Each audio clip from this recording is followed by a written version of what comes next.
Hello hello hello hello hello. सभी साथियों को नमस्कार। साथियों, कैसे हो आप?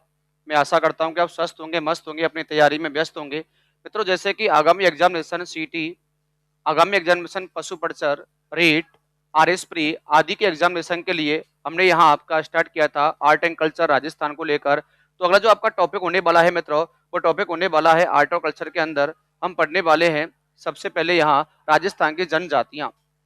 और राजस्थान की जनजातियों के अंतर्गत मित्रों ध्यान रखेंगे, सबसे पहले यहाँ जो हम बढ़ाने वाले हैं, अरे इसमें लिखने वाला मैटर,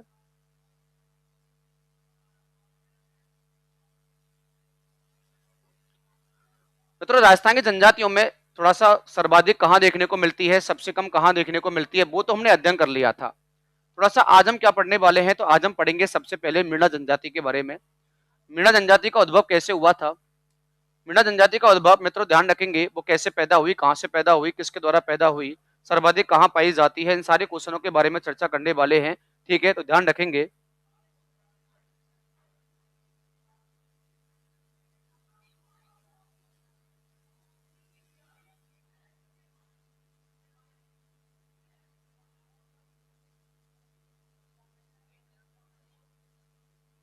हाँ जी,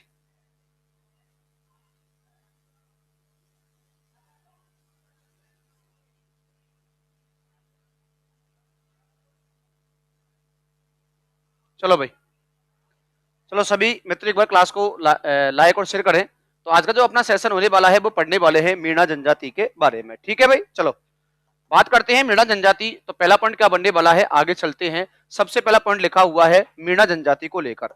मित्रों ये क्लास अपनी कल होनी थी, अर्थात मैंने कल पढ़ाई थी, लेकिन आवाज की समस्या के कारण ये केवल पीडीएफ ही आपके हाथ आ पाई, अर्थात मेरे हाथ आ पाई, और वो क्लास खराब हो गई थी। ठीक है, मैं आपको समझाने वाला हूँ, बड़े ध्यान से सुनना, सुनना बड़े ध्यान से। ये लिखा हुआ है ऊपर मैं क्या बोल रहा हूँ। मीणा जनजाति की उत्पत्ति कैसे होती है? मुनि मगन सागर के अनुसार एक ग्रंथ, अर्थात मुनि मगन सागर ने ग्रंथ लिखा मत्स्य पुराण। मत्स्य पुराण के अंदर मित्रों ध्यान रखना, मीणाओं की जो उत्पत्ति मानी गई है वह मीन या मछली से मानी गई है।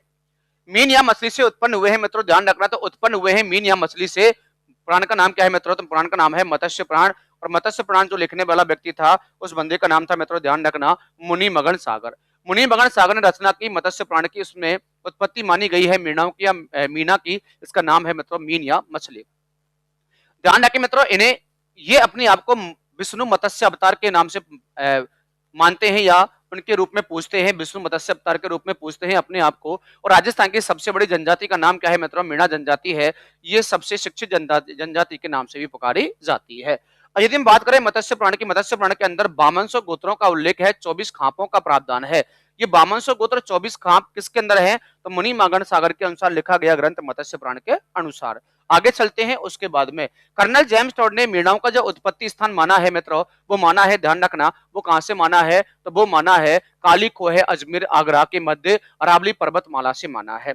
अगला क्वेश्चन ये बनेगा कि इनका आरंभिक क्षेत्र कहां था? तो मित्रों ढूंढाड़ क्षेत्र, जिसे हम आमेर क्षेत्र के नाम से भी पुकारते हैं, जयपुर दौसा वाला भाग। वर्तमान सर्वाधिक कहां? तो जयपुर दौसा उदयपुर प्रतापगढ़ करौली के अंदर भी देखने को मिल जाते हैं। ठीक है, ध्यान रखें।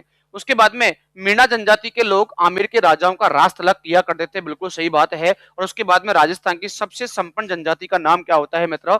मीणा जनजाति के नाम से इसे पुकारा जाता है। सबसे शिक्षित भी है, सबसे संपन्न भी है, आपको देखने को मिलती है मीणा जनजाति। उसके बाद में और भी क्वेश्चन हमने पढ़े थे मित्रों, यहाँ से देखो क्या पढ़ा था कि जो मीणा जनजाति है ना, कौन सी जनजाति मित्रों? मीणा जनजाति। इनके बारे में, इसकी दो उपजातियां हैं, पहले का नाम चौकीदार, दूसरी का नाम जमींदार। गांव की रक्षा करने वाले चौकीदार कहलाते हैं, कृषि कार्य करने वाले जमींदार के नाम से पुकारे जाते हैं। इनका जो कुंभ लगता है वो रामेश्वरम धाम अर्थात सवाई माधोपुर के अंदर लगता है। और आप सबको पता होगा रामेश्वरम धाम सवाई माधोपुर को चंबल, बनास और सीम का त्रिवेणी संगम माना जाता है।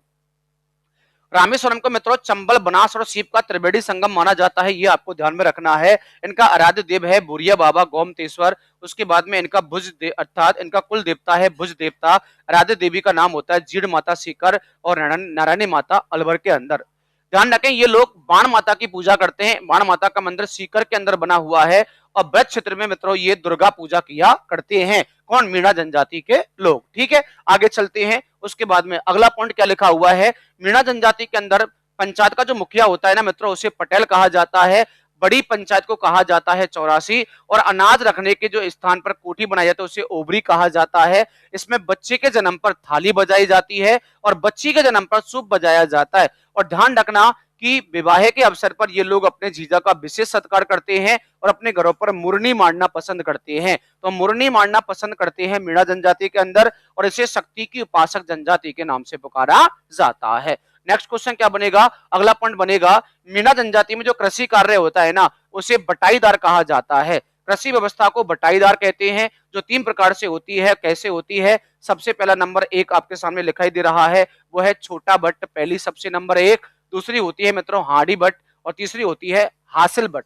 ये 3 प्रकार की कृषि की जाती है मीणा जनजाति के अंदर। उसके बाद में मीणा जनजाति में प्रचलित प्रथाओं की हम बातें कर रहे थे। पहली का नाम था छेड़ा फाड़ना। छेड़ा फाड़ना विवाह प्रच्छेदन अर्थात विवाह विच्छेदन प्रथा के नाम से पुकारी जाती है। अर्थात महिला अपनी साड़ी का पल्लू फाड़कर अपने पति को दे देती है मित्रों, उसे हम तलाक की प्रथा भी कह सकते हैं, ध्यान रखना, ठीक है। उसके बाद में नेक्स्ट आगे बढ़ते हैं, और इसमें कुछ प्रथाएं और भी लागू हैं। जैसे प्रथा नंबर अगले की बात करते हैं मित्रों हम यहाँ, प्रथा मीणा जनजाति की प्रथा।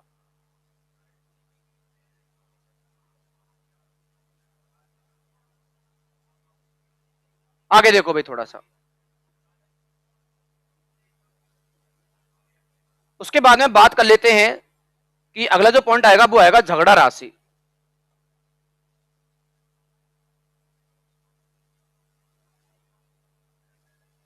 क्या है मित्रों, झगड़ा राशि, ये अगली प्रथा है। क्या होती है झगड़ा राशि, आप सभी लोग जानते हैं, जैसे स्त्री एवं पुरुष में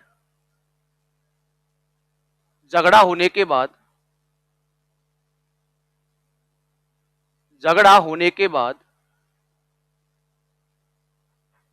झगड़ा होने के बाद, स्त्री पुरुष में झगड़ा होने के बाद,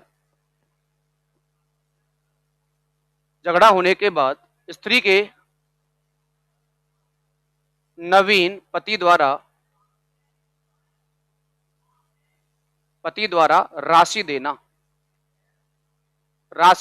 कहा जाता है। क्या, झगड़ा राशि के नाम से पुकारा जाता है। और उसके बाद में एक प्रथा और है आटा साटा। ये और देख लो आप, आटा साटा होती क्या है, ये भी विवाह की प्रथा है। क्या है मित्रों, विवाह की प्रथा के नाम से पुकारी जाती है।